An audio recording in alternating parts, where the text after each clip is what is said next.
Hello, I'm Anthony Cherokee, and this is episode 2 of the Studio Prep video series titled The Self-Doubt Spiral and Why It's Normal.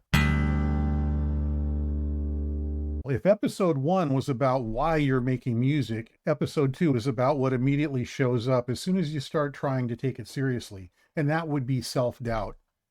Almost everybody who considers recording their original music goes through it. You start thinking, am I actually good enough?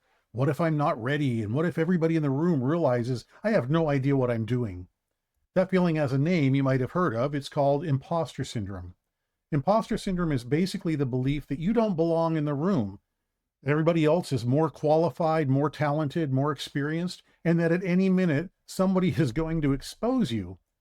Well, here's what might surprise you. That feeling is actually normal. And more than that, it's usually a sign that you're actually growing. If you never feel out of your depth, you're probably not stretching yourself. You're probably staying in environments where you already feel safe and competent.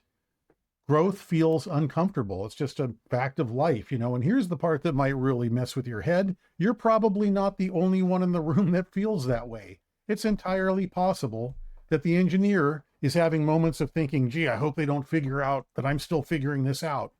Or the producer might be wondering if they're making the right call for an arrangement. Creative work is a vulnerable thing for everybody involved. So when you feel that doubt, it's not a red flag. It's just proof that you care and that you're stepping into something that matters to you. Now, there's another trap that fuels the self-doubt spiral, and that is comparing yourself to finished records. You sing a raw vocal in a studio and you immediately compare it to something you hear on the radio, but what you're comparing yourself to isn't a performance, it's a finished product.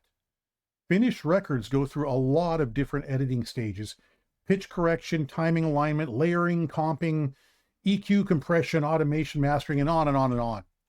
That's an extreme amount of editing and refinement. And if you actually heard the original raw tracks of many well-known artists before all that processing, you'd be shocked at how different they sound. It doesn't mean they're bad. That just means the studio is part of the instrument. It's part of the creative process. Now, there are, of course, a few rare people who walk in and nail everything in one take. They exist and they're incredible, but they're also rare. And even then, there are artists we love precisely because of their imperfections, because of the cracks in the voice, the slight timing pushes, the human texture. You're not trying to be somebody else. You're trying to be ultimately you. So the more you compare yourself to polished, perfected, heavily produced final records, the more you disconnect from your own identity. And that's the whole point. Your identity is the whole point. Now, there's another myth, this myth of being ready. People say, I just don't think I'm ready yet. Well, ready for what? I mean, if we're honest, most of the meaningful things in life never come with a feeling of readiness. You're never ready to start a career. You're never ready to have kids. You're never fully ready to take a big creative risk. You just prepare, you commit, and you move. There's a quote often attributed to Goethe that says, boldness has genius, power, and magic in it. I love that quote because it actually forces you to push through that self-doubt, get off your rear end, and actually do something. The point isn't just reckless action. The point is that clarity and momentum come after you commit, not before. So if you're feeling doubt about recording your music, here's what I want you to hear clearly. Doubt is not proof that you shouldn't do it. Doubt is proof that it matters to you.